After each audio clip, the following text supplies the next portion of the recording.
स्वागत है आप सभी का एक नई वीडियो में। आप लोग जानते हैं कि मैं हूं अभी Santo Domingo, the capital city of Dominican Republic.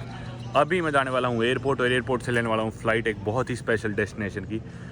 जी हाँ, मैं जाने लग रहा हूं बोगोटा, कोलंबिया, डोमिनिकन रिपब्लिक से। और इस पूरे ट्रिप पे सबसे ज़्यादा एक्साइटेड मैं कोलंबिया जाने के लिए था, क्योंकि ये मैंने 7-8 महीने पहले ट्रिप स्टार्ट करा था एशिया से। फिर मैं गया यूरोप, फिर north America, central America, Caribbean, और अब फाइनली मैं एंटर करने वाला हूँ साउथ अमेरिका, कोलंबिया। पूरे ट्रिप पे मेरे को हर आदमी जो भी मिला था ना, हर आदमी ने कहा था कि सबसे ज़्यादा मज़ा तुम्हें कोलंबिया में आने वाला है, और उन सब की फेवरेट डेस्टिनेशन कोलंबिया ही थी। तो मैं बहुत एक्साइटेड हूँ। ऊबर मैंने बुक कर लिया, मेरी टैक्सी आने लग रही है। कहीं यही तो नहीं है एयरपोर्ट के लिए? हाँ यही है। मैं मेरा दूसरा बैग उठाता हूँ और टैक्सी में रखता हूँ। इधर मैं रुका हुआ था इस होटल में, बैग्स मैंने पैक करके रिसेप्शन पे रख दी थी। आ गई टैक्सी अपनी, स्विफ्ट गाड़ी। कहाँ जाने लग रहा है? रुक जा।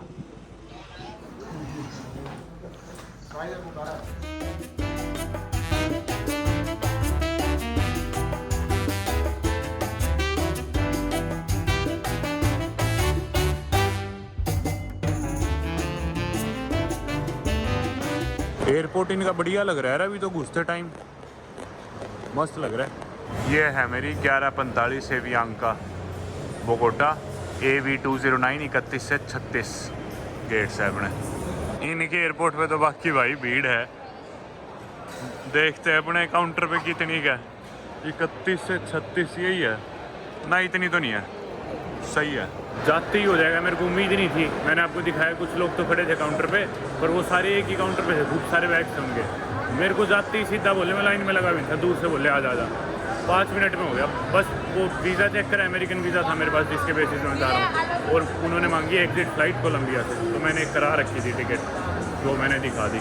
मस्त एयरपोर्ट है यार, मेरे को एक्सपेक्टेड नहीं था। सही में बढ़िया एयरपोर्ट है। बाकी कुछ नहीं, इमिग्रेशन सिक्योरिटी वही सब होगी, कुछ खास वही नॉर्मल प्रोसेस, कुछ ऐसा बताने लायक नहीं है। चलता हूँ मैं बोर्डिंग गेट पे। अब ए गेट पे तो मैं आ गया, पर ए गेट पे भी खूब सारे और गेट है। A6 है मेरा, यानी कि A6, पर उधर लोग बैठे ऑलरेडी, भीड़ सी है। तो मैं इधर आगे बैठ गया, कुछ खा लेता हूँ पहले तो मैं ना अपने बैग में ड्राई फ्रूट्स वगैरह रखता हूँ, एक आधा फ्रूट रख लेता हूँ। वैसे किसी नई कंट्री में ट्रैवल करो, स्पेशली इनमें अमेरिका के आसपास वाली में, तो फ्रूट वेजिटेबल्स लेके ट्रैवल मत करना, बिल्कुल भी अलाउड नहीं है। तो अगर हो तो एक आधा ही हो, और उसी कंट्री में खा लो जिधर से ट्रैवल कर रहे हैं। मतलब लेके नहीं जाना, एक आधा रख लो, एयर फ्लाइट बोर्ड करने से पहले खा के ख़त्म करो। तो एक मैं संतरा था इसमें, और मैंने ना सुबह राइस केक और पीनट बटर बनाया था, रात को ही पैक करके रख दिया था। ऐसे इनका सैंडविच सा बना लिया मैंने, 2 के लगा के आपस में चिपका लिए। ये होगी भाई बोर्डिंग स्टार्ट। ग्रुप डी की स्टार्ट नहीं है, मेरा ग्रुप डी है। बाकी भाई मेरी बीच की सीट है, मेरे को नफरत है बीच वाली सीट से। आज बी सीट है।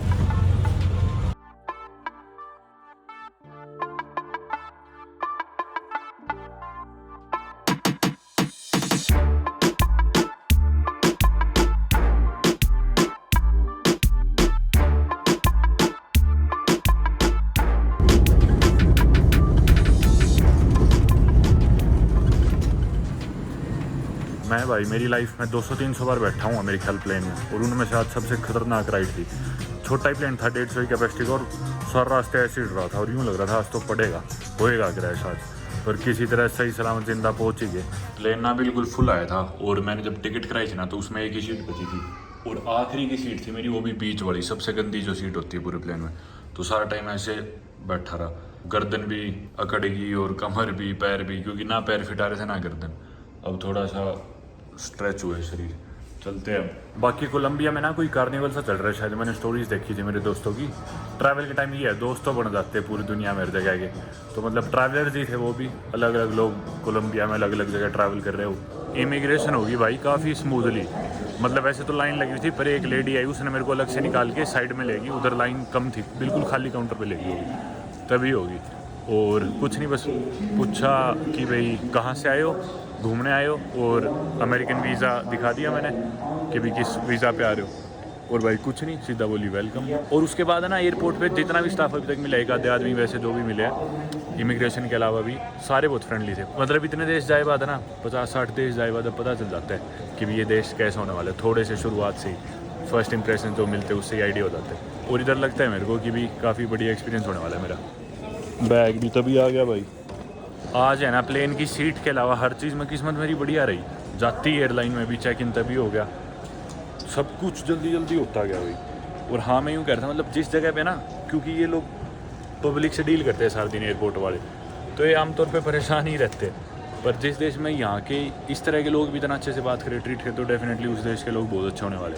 आप देखो, आप कभी बैंक में जाओगे SBI में, तो कितनी भीड़ बढ़ा के वो भी तंग होते हैं स्टाफ वाले। पर कोई आदमी उधर भी आपसे ढंग से बात करे स्टाफ का, तो इसका मतलब वो genuinely out of the way जाके आपकी मदद करना चाह रहा है। कस्टम्स भी हो गया भाई, और मस्त एयरपोर्ट है यार इनका तो।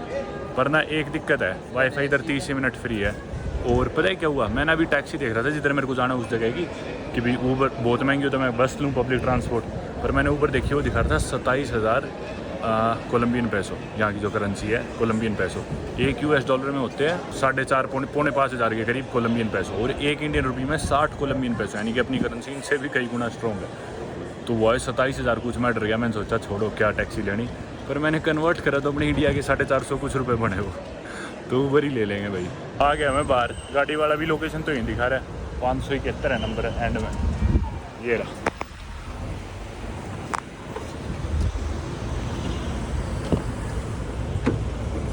Juan, बैठ गए भाई अपन गाड़ी में। Puedo empujar esto, por favor? Empujar un poquito. Listo.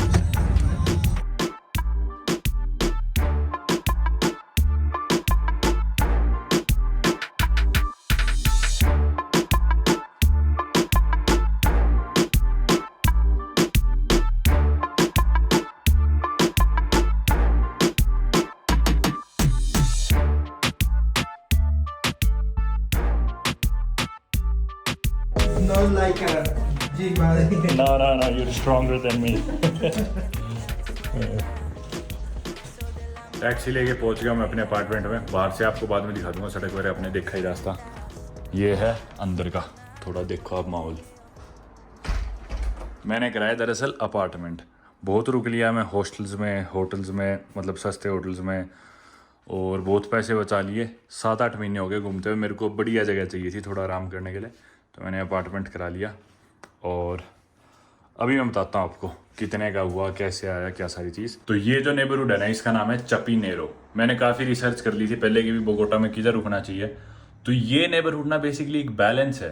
ये पूरा जैसे ट्रैवलर्स वाली जगह भी नहीं है जो आमतौर पे डाउनटाउन के पास में होती है, जिधर सस्ते हॉस्टल्स होते हैं, बैकपैकर्स रुकते हैं सारे। पर उन एरियाज में कुछ परेशानी भी होती है, दिक्कतें भी होती है, कि जैसे कि मतलब शोर शराबा ज़्यादा होता है उधर, और मतलब बहुत ज़्यादा ही चिल वाइब सी होती है, और लोकल कल्चर इतना नहीं दिखता उन एरियाज में क्योंकि टूरिस्ट ज़्यादा होते हैं। फिर एक एरिया था जो कि बहुत ही मॉडर्न था, अमीर लोगों का एरिया था, उधर रुकने का ही फायदा नहीं, वो महंगी बिल्डिंग सारी एक जैसी होती है। ये जो एरिया है ना, ये बेसिकली एक बैलेंस है। यूँ लगा लो, इधर वो कैफेज रेस्टोरेंट्स भी मिलेंगे, होटल्स, थोड़े टूरिस्ट भी दिखेंगे, लोकल्स भी दिखेंगे, अमीर लोग भी दिखेंगे, और सेफ्टी भी है साथ ही साथ। तो मैंने ढूंढ ढांड के ये एरिया मैंने डिसाइड करा, इस एरिया मेरे को अपार्टमेंट मिला। और हालांकि काफ़ी अच्छा अपार्टमेंट है ये अपार्टमेंट।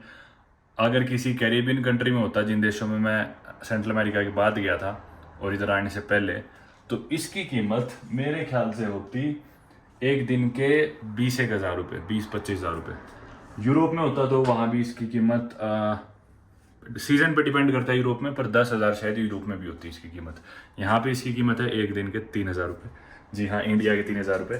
कोलंबिया की ज्योग्राफी के बारे में थोड़ा सा और आपको मैं बताऊं तो इसके नॉर्थ में है कैरेबियन सी, नॉर्थ वेस्ट में पनामा जिधर मैं गया था, वेस्ट में इसके पैसिफिक ओशियन, साउथ वेस्ट में इक्वाडोर और पेरू, साउथ ईस्ट में है ब्राज़ील, जी हाँ ब्राज़ील बहुत बड़ी कंट्री है, और ईस्ट में और नॉर्थ ईस्ट में वेनेजुएला। कोलंबिया की ऑफिशियल लैंग्वेज है स्पेनिश, क्योंकि ये भी एक स्पेनिश कॉलोनी थी। पॉपुलेशन है इधर की लगभग 5.25 करोड़। आप में से बहुत सारे लोग कोलंबिया को पाब्लो एस्कोबार के नाम से जानते होंगे, पर वो मेडिजीन सिटी से था। ये बोगोटा कैपिटल सिटी, मेडिजीन एक और सिटी, उधर भी मैं जाऊँगा। बाकी इस इलाके मैंने एक चीज़ नोट करी, लोग ना अपने कुत्ते बहुत घुमाते हैं। हर आदमी 2-3 कुत्ते लेके घूम रहा होता है। जिस इलाके के बारे में बात कर रहा था मैं कर रहे ना, वो काफ़ी खतरनाक हो जाता है रात को। और मेरे एक दोस्त ने बताया था कि उसने वहाँ पे उसके दोस्त ने एक टूरिस्ट को मरा हुआ भी देखा, मतलब लाश पड़ी देखी थी रात को।